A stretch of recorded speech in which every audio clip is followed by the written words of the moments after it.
ነስትልኝ አብሮ ይስጥልኝ። አስተያየትና ጥያቄ ለማቅረብ ነበር ለአቶ ጀዋር መሐመድ። እሺ አጥር አድርገው። ብሩክ የሾርቅ አሰፋ እባላለሁ ከአዲስ አበባ ነው የምደውለው። እሺ በመጀመሪያ አቶ ጀዋርን ለመጀመሪያ ጊዜ ነው በቀጥታ ስላገኘሁት ደስ ብሎኛል። እንግዲህ አቶ ጀዋር ሲናገር እንደሰማሁት በ12 ዓመቴ የጀመርኩት ትግል ነው ብሏልና ከ12 ዓመቱ ጀምሮ እስካሁን ድረስ ትግል ላይ የኖረ ሰው አሁን ላለው የጤና ባለሙያዎች ለሚያነሱት ጥያቄ ምንድነው መፍትሄው ተብሎ ሲጠየቅ ቤተ መንግስቱን ሽጦ ይክፈል፣ ሪዞርቶቹ ይሸጡ ምናምን የሚል ሀሳብ ይሄን ያክል ፖለቲካ ላይ ቆይቻለሁ ከሚል ሰው የሚጠበቅ አይደለም እና ተራ መልስ ሆነብኝና እንደ አንድ ኢንተሌክቹዋል ነኝ ይላል ጀዋር። ከዛ አንጻር እንደው የተጠና መፍትሄ ሊሆን የሚችል ሀሳብ ማቅረብ ቢችል ጥሩ ነው ብዬ አስባለሁኝ።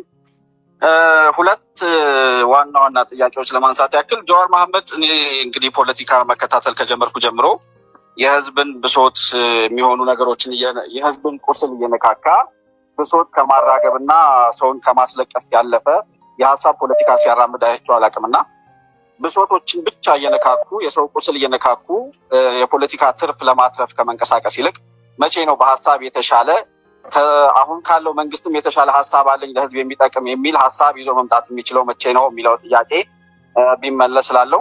ሁለተኛ ምንድን ነው የምትሰራው ጀዋር መሐመድ? በቀጥታ ስራ ምንድን ነው አሁን እየሰራ ያለው?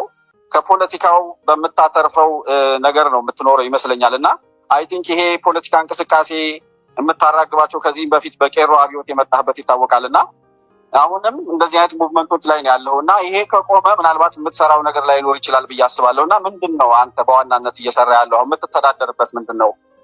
ሁለተኛ የመጨረሻው ጥያቄ ፌስቡክ ላይ ራበን ቸገረን እያሉ ቪዲዮ የሚልኩልህን ሰዎች ብዙ ጊዜ ችግራቸውን ፖስት ታደርጋለህ እዛ ላይ አትሊስት ብር እንዳለ ይታወቃል፣ ሀብታም ነህ፣ ከህዝብ ብዙ ገንዘብ እንደሰበሰብክ ይታወቃል እና በአለም ላይ እንደፈለገ እየተንሸራሸረ እንደሚኖር ሰው ለእነዚህ ራበን ለሚሉ ሰዎች እንደው ለዳቦ መግዣ የሚሆን ነገር አድርገህላቸዋል አንተ እንደ አንድ ኢትዮጵያዊ ባለሀብት ማለት ነው?